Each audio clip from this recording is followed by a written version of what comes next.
So this is an example of a single frame output. This is evidently we have a more advanced task than what we've seen earlier as image classification.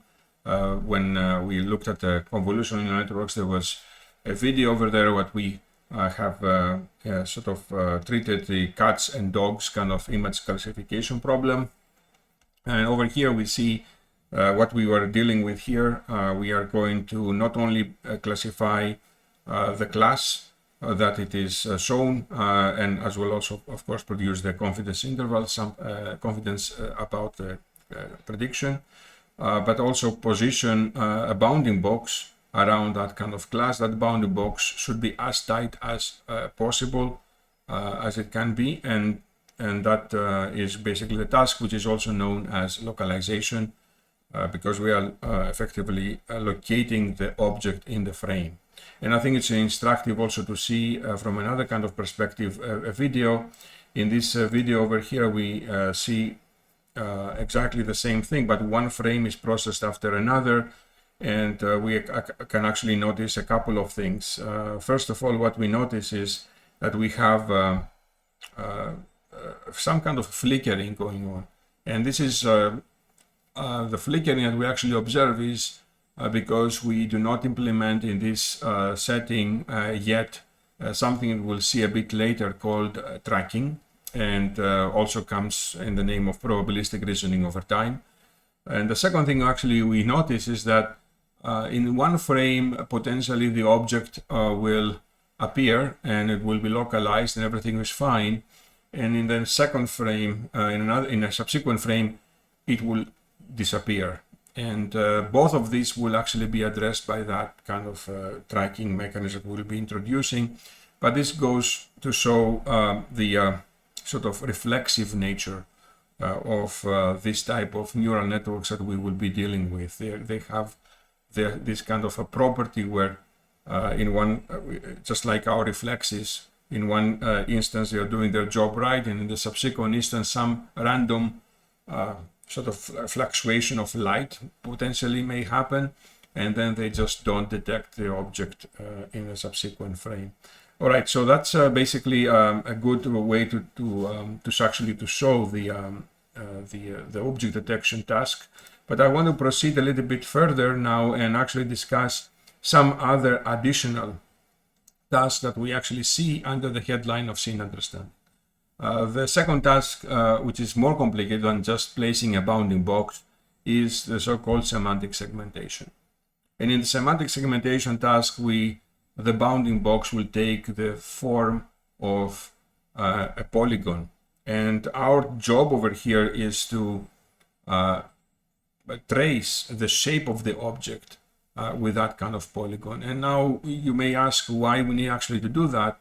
And so in many applications, the bounding box simply will not cut it. Imagine you are in a kind of a robot which is actually moving like a car. And in this scene over here in the middle, one of the main tasks in self-driving vehicles is to understand where is the empty space, where the robot actually can move in and occupy it in the next, let's say, frame. And as you can imagine, if you place a bounding box around that kind of a scene that you are seeing, this kind of road that has to be sort of enclosed into it will contain also pedestrians, other objects such as parked cars, the sort of other kind of urban furniture and so on. So we need to go into a much lower resolution in terms of segmenting, if you like, the scene very, very accurately, and we will be effectively, as I said, define this kind of a polygon. So despite the fact that this is kind of shown over here as kind of a smooth trace, in fact it consists of dense polygons that we are going to sort of occupy that trace that kind of object.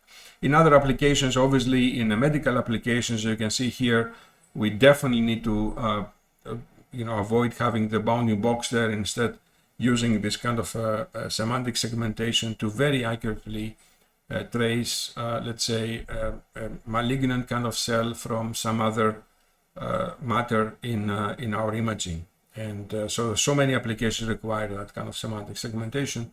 But however, semantic segmentation, given the fact that it is a bit more complicated, it is a task that we are going to be dealing a bit later after we understand a bit object detection.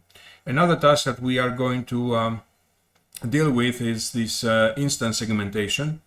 And instance segmentation is a further enhancement to semantic segmentation. Now in semantic segmentation, we'll be able to trace all the objects of the same class, let's say the chairs over here, with this kind of polygons, and color them appropriately as belonging to the class chair. But in instance segmentation, we are interested to color differently the other instances of the chair. So if this is magenta, the other one will be red, and so on. So we are that's why we call it instance segmentation. And we have some other more enhanced sort of tasks that we can discuss a bit later after we discuss the so-called logical reasoning during the logical reasoning section. But what we can discuss now is the data sets. We need evidently training data.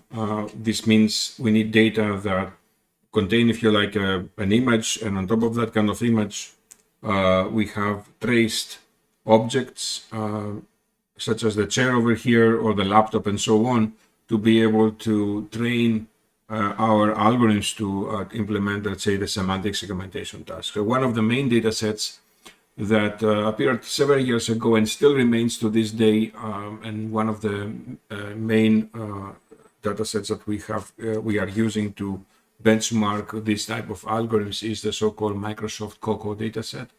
It's a dataset that contains 80 object, 80 classes that belong to the category of object, and classes that are belonging to the 91 classes belonging to the of stuff, like grass, wall, and so on.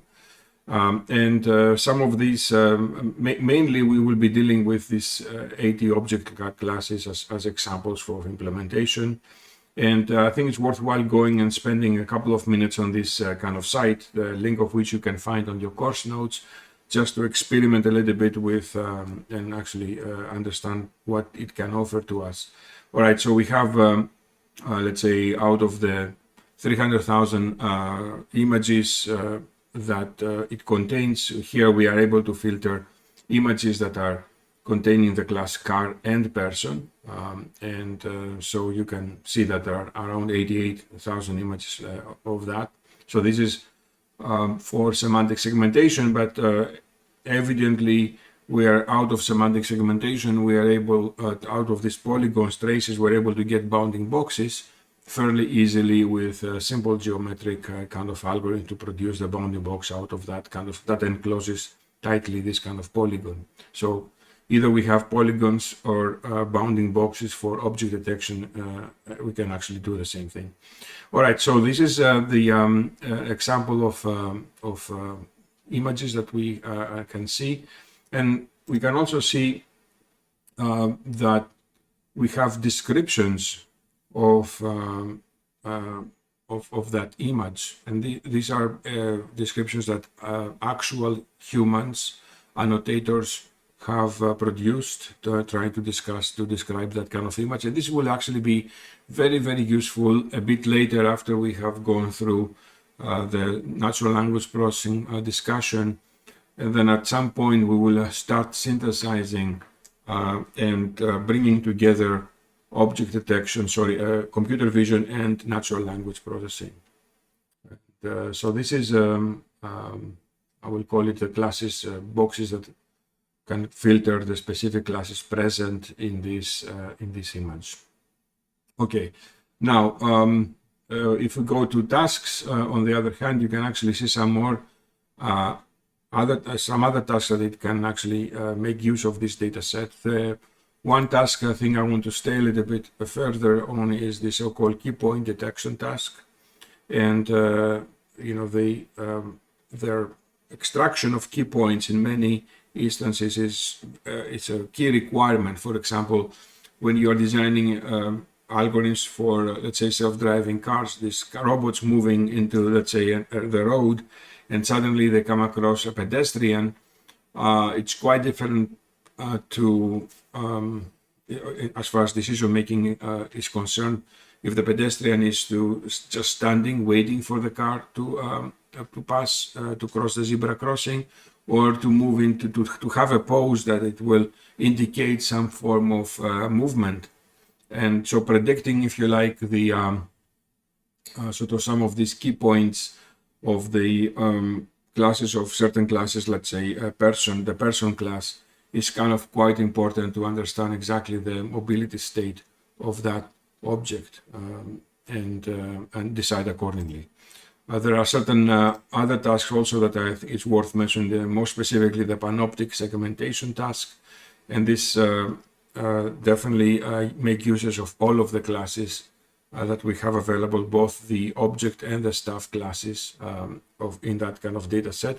And in panoptic segmentation, we have to color every single pixel. So we're not really coloring only the pixels that are within the polygon that segmented the class of interest, but we are coloring also all of the other pixels in the image. And in many industries, it's also important, as you've seen earlier, again, using the self-driving car example.